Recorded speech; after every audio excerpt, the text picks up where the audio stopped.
Le canton Akwa, dans le premier arrondissement de la ville de Douala, a été le samedi 6 avril dernier le théâtre d'une rencontre entre Sa Majesté Ngando Ebongue, chef du village Boneleke, et les fils et filles du dit village. Le village Boneleke s'est réuni en ce début de journée, le samedi, autour de son chef,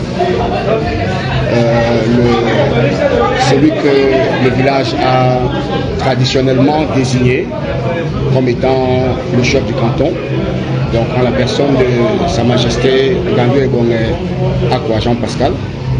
Et donc le but de cette rencontre était tout simplement pour le chef de continuer à entretenir sa famille et les ressortissants de son village.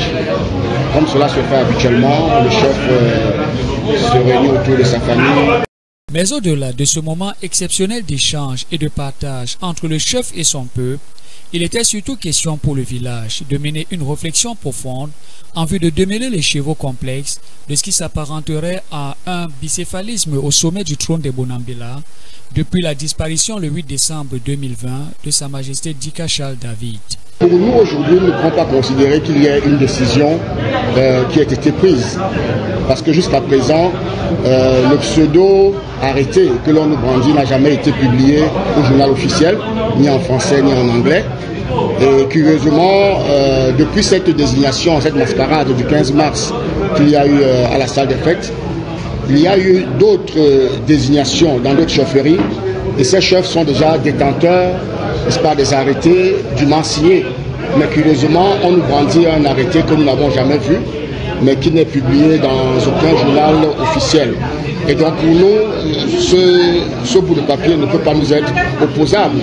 C'est la raison pour laquelle aujourd'hui nous continuons à vaquer sereinement à nos activités et à croire que le chef qui a été désigné par la tradition, par la famille régnante et par la notabilité compétente, c'est lui effectivement qui sera tôt ou tard reconnu par l'administration. Une rencontre qui suscite beaucoup d'espoir d'un retour à la paix et à la stabilité au sein du canton Akwa.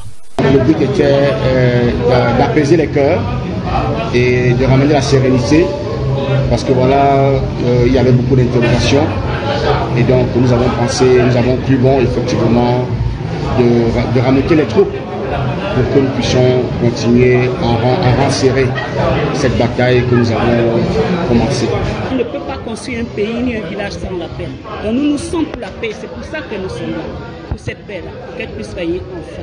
Il ne serait pas superfétatoire de rappeler que dans les mécanismes de dévolution du pouvoir traditionnel au sein du village Boneleke, il existe un foyer régnant, celui des Bonadika, qui a le privilège de choisir la personne qu'il juge la meilleure pour devenir chef en son sein, selon ses propres critères et principes qui s'imposent à tous comme de véritables lois.